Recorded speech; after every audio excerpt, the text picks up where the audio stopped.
How to use Agoda filters. Hi everybody, welcome back to our channel. In this video, I'm going to show you a procedure to use Agoda filters.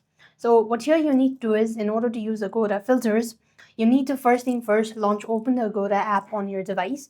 Then you have to search your destination, whether you want to go with the flights, you want to go with the hotels, things to do or something. You just want to select one of these options. Next, you want to select the particular options available, or you have to select the destinations, all that. You need to type in the date and all and select search. Once you've done this, you can see filters tab at the top right corner of the screen. There you could go ahead and start rating, and you also have these budget. You could also minimize this by sliding the dragger, and you also have these neighborhood, all that stuff. You want to filter it out, and this way you're supposed to use Agoda filters. So that's how things work. I hope the video was helpful, and you can do the same thing for booking flights as well. So thanks for watching. See you in the next video.